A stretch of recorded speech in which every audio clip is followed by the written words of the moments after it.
Hey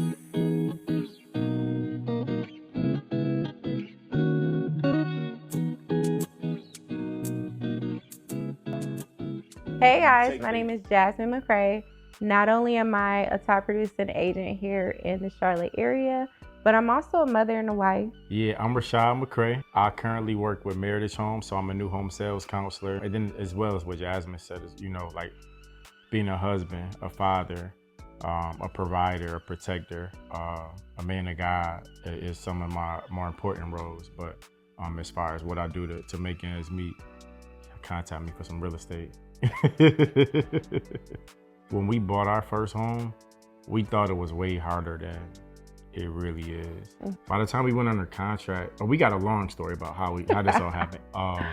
But once we finally got the home that we ended up purchasing, we was under contract in June and we was closing in July.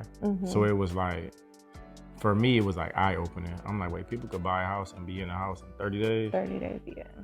And you got this huge asset worth, a couple $100,000. To me, it was like, nah, I think I need more of my people doing this. And so that's a lot of the passion for me, is just, I need more of my people doing this. So for me, the passion is, like I said, teaching others how to create generational wealth and making that process seamless. Because like he said, he touched on earlier, our story is very long as to how we started our home buying process and the experience that we endured. So for me, the passion is to make the home buying process as seamless as possible for my clients, and to make sure that I'm educating them every step of the way.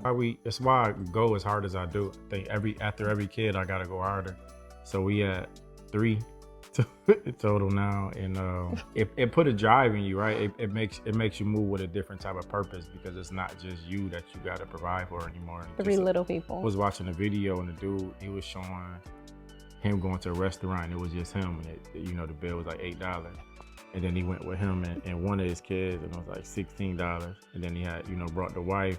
Now you are like $30, $25 to $30. Yeah. And you got 3-4 kids. And I was like, are you going to Bojangles? You coming out with a $60 tag? You got to work different now, bro. Because this fast food, right? So for me, my kids, I think God put me in a position to raise young Black kings. He trusted me with this role, and so I take a lot of pride in it. I think we do need a lot more, young, positive Black men in our communities, and so it means a lot just to be able to have that privilege to raise them. Yeah, seriously. Wait, you go first. Okay.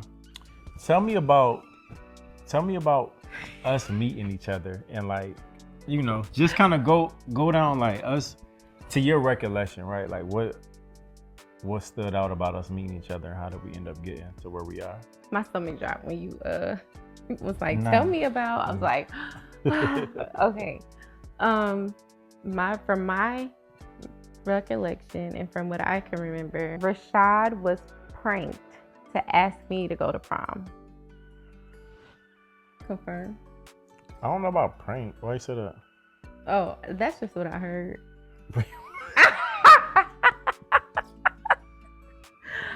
Rashad asked me, I would say he asked me to go to the prom. I was like really excited and happy because it was him, and I really low-key had a crush on him, and he didn't know about it. But when he asked me to go to the prom, I was just like, heck yeah. But what attracted me to Rashad was we were in like science class together, and we were also in the law academy in our high school. He used to get me in trouble. We used to laugh. I used to get kicked out of class. That science class was so funny. We had the comedians in there. But back on track. So I really met Rashad in class at school. And then over time. In school, like what grade was it? Ooh. I met you 9th grade, my freshman year, but we didn't talk. We didn't. 10th grade year, our sophomore year, that's when we started. When I had enough courage to be like, yo, I want to talk to the prettiest girl in the school. Yeah, yeah. What is your take on how we first met and how we became who we are today? Jasmine was the most prettiest girl in the school. No, not just to me. It wasn't just to me. I don't know. That's always just been in me. Like I would like want to say something to her. I ended up dating one of her cheerleading friends for a little while. Like it took for us. But that was before we dated. It was before that. It took for me to be in the classroom with you so you could really like see who I was. I could see who you was, our personalities, see if they matched or not.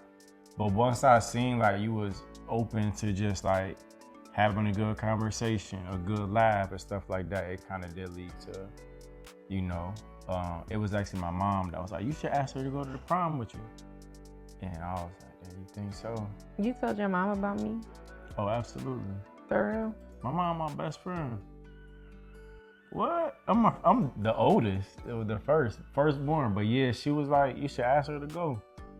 And I did. And when you say yeah, I was like, oh yeah. And I think that's kind of like when to me, that was like, we go together now. When you say yeah, it was like, oh yeah, we go together now. And so we did though. So we ended up going to both proms together. We got like best couple in our 12th grade year. In the yearbook. Yeah, in our yearbook. So I think we had a real. It's like it was the high school love story, right? I'm a varsity high school football player. You know, she's a varsity high school cheerleader. We out on the field together. I'm, you know, making tackles, catching interceptions. She on the sideline screaming my name. Yeah. So it was a magical story. But yes, it's you know, according to me, that's how this all really started. Just that good old science class for sure. Mr. Western. Yeah, Mr. Western.